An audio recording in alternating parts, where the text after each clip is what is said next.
Hey, what's up everybody? This is Charles. I want to welcome you guys to the conversation. So today the question is James Harden one ring away from being a top 20 player of all time in NBA history? So that's what I want to get into in this video today. So all of you guys know who James Harden is and what he's been able to accomplish over the last few seasons in the NBA, but let me just give you guys a quick brush up of all the things that he's been able to accomplish throughout his entire career.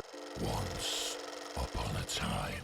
James Harden was drafted in 2009 by the Oklahoma City Thunder as a third overall pick. Since then, he's gone on to win an MVP in 2018. He's an 8-time All-Star. He's been on 5 All-First NBA teams. He's been the NBA Sixth Man of the Year in 2012 when he was playing with the Oklahoma City Thunder, who, by the way, also had Kevin Durant and Russell Westbrook and Serge Ibaka, of whom or which all of them have since left that team, and the Oklahoma City Thunder do not have any of those players, but that's for another video. He's a 2-time scoring NBA champion. He's now put up the most points in the regular season as far as an average since Michael Jordan, who averaged 37 points a game. He's also led the league in assists in 2017. And you know, he's just one of these electrifying players who has sort of created this shot, which is his own shot, which seems to be pretty much unstoppable, which is a step back 3-point shot. Now, what's been the knock on James Harden? But before I get it, actually, let me just get into what he's doing this particular season. So for this season, he's actually averaging 36.1 points a game, which is crazy. He's getting you 6.2 rebounds, and he's getting you 7.3 assists a game. And if we go deeper into his numbers, he's actually shooting 44% from the floor. He's shooting 35.7% from the three-point line, and he's shooting 86% from the free throw line. Now, if you delve deeper into his numbers, he's actually attempting 13 three-pointers a game, and he's making about 4 of them, if I'm right, 4.7 of them, if I'm right. And it's pretty much what he did this season before when he put up all of those points, when he averaged 36 points a game. And James Harden has taken his scoring to a completely different level. Now, granted, in today's NBA, with the pace of things and how fast the game has really become, with the number of possessions added to the game now, obviously it's easier for players to, it's easier for players who are really good at scoring to put up buckets in today's NBA. So a lot of the numbers that you see around the NBA tend to be inflated. Nevertheless, he's still going out there and doing that with the same rules and regulations that all the other players in the NBA are currently playing under. No one is putting up these type of numbers that James Harden is putting up, and something has to be said for that he's an incredible scorer. But what has been the knock on James Harden in his 10 years in the NBA? The knock has always been how he sort of flames out in playoff series and in big game series. So let me just give you guys a quick backstory. A number of years ago, when the baby Oklahoma City Thunder, who had a young Russell Westbrook, a young Kevin Durant, and a very young James Harden, who was the sixth man coming off of the bench for that team, they ended up going to the finals and actually knocking out the Lakers in the playoffs that year, I believe so. And they ended up facing the Miami Heat. Now, what happened in that series? The Heat ended up winning that series in 5 games, and Russell Westbrook dropped like 40 points I think in the first game. Kevin Durant averaged about 30 points for the entire series and shot close to 50%. But what happened? In that series, James Harden seemed to somehow flame out, right? He didn't really show up when you needed him most, but at that point in his career, no one held it against him. No one held it against him because it's like, this is the first time these dudes are in this type of situation. And now looking at the team that they're going up against, who had seasoned veterans in LeBron and Chris Bosh and Dwayne Wade, who at least at that time, Dwayne Wade has some championship pedigree, and these guys were all just new young bucks, and it was the first time of these guys getting to the NBA Finals. So no one really killed them for what happened in the finals. So since then, James Harden, because of whatever it is, upper management of the Oklahoma City Thunder, who didn't want to pay him an additional, I believe, $4 million when it came time to renegotiate his contract, he ended up walking. And he's like, listen, I'm going to bet on myself, and I'm going to go play with the Houston Rockets.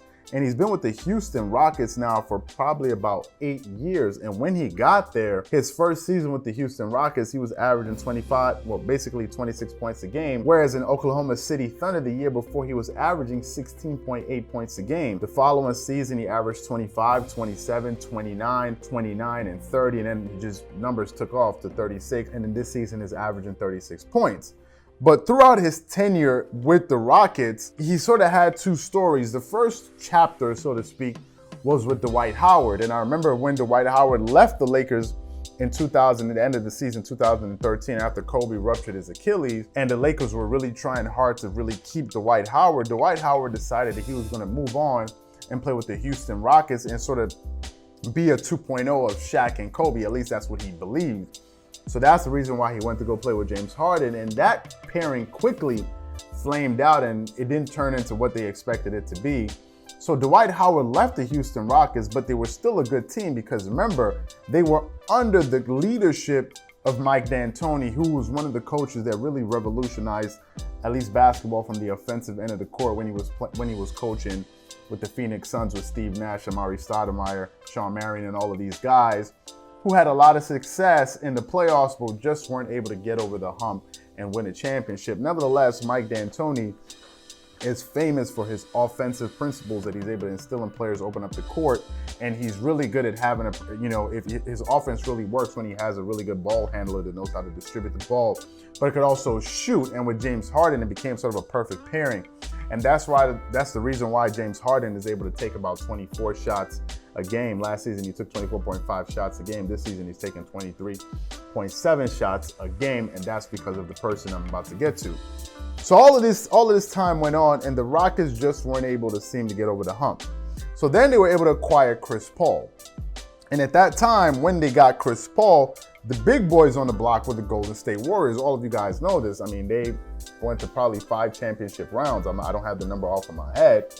And they were able to win 3, I think, of the last 5 championships that they played in. Two of those championships, the finals MVP of whom was former Oklahoma City Thunder, Kevin Durant, and the other person was Andre Iguodala on their first time around when they beat the Cleveland Cavaliers, led by LeBron James, who unfortunately couldn't play with his other superstar in Kyrie Irving, who was injured. So that's what happened with that situation. But the main thing was always, were the Rockets going to be able to get over the hump and beat the Golden State Warriors to finally at least make it into the championship round? And in one season, when it looked like everything was going to happen, they ended up missing, I believe, like 25 or 27 three-pointers in the game. And they couldn't buy a bucket, and the Golden State Warriors were able to go into Houston, I think, and take that Game 7 and go to the NBA Finals, if my memory serves me right. Then the next season, they were able to acquire Chris Paul, because Chris Paul, remember, got injured in that game. So the next season, I believe it was, they were going up against the same Golden State Warriors, and James Harden sort of flamed out. He flamed out, and Kevin Durant went down, and they were like, this is our golden opportunity to take this Game 6, and they couldn't take it.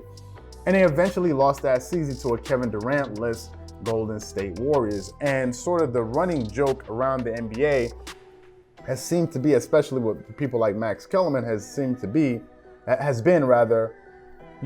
James Harden is amazing right up until the moment you need him. And when you need him the most, that's when he's going to disappoint you. And I believe that in one way that's kind of fair, but on the other hand, look at the team that this guy has been losing to. He's been losing to the Golden State Warriors, as I said, who won 3 out of the last 5 championships. The other 2 went to the Toronto Raptors and the Cleveland Cavaliers. So this is an all-time great team, and James Harden tried his best to beat that team. And sure, it didn't help. It wasn't a good look that after he lost, I think the first time to the Golden State Warriors, he was later on seen, in a club, popping bottles that same night. That wasn't really a good look. But anyway, the purpose of this video is James Harden 1 ring away from being a top 20 player? And I believe if James Harden is able to get a ring, for himself, I think that James Harden is a better basketball player than Dwayne Wade. Now, he doesn't have the winner's intangibles that D Wade has, and he's not there. But if we're just talking about 2 basketball players and you're stripping away all of their accolades, I think James Harden is a more lethal basketball player. Although it's fair to say Dwayne Wade is a much better defensive player, and he's the all-time leading a shooting guard in the NBA history in blocks. He has more blocks than MJ. So Dwayne Wade is nothing to sneeze at, but I think that James Harden has built a resume for himself. He's already a league MVP. He already has scoring titles. He's a multiple-time All-Star. You know, he's averaging video game numbers. And I think the one thing that can really propel him into that space is if he wins an NBA championship. I think that would do wonders for his legacy and for the respect of his game and everything that he brings to basketball all around the league. So that's what I think. But what I want to know from you guys is, do you agree with me that James Harden is one ring away from being a top 20 NBA player of all time? Or do you think he needs to win at least 2 or 3 more rings to even be put in that conversation, and you need to see more from him? Whatever you think about it, please let me know your thoughts and comments in the comment section below. Again, if you enjoyed the video, don't forget to hit the like button and subscribe to the channel and hit the notification bell to be notified when all of our newest and hottest content comes out.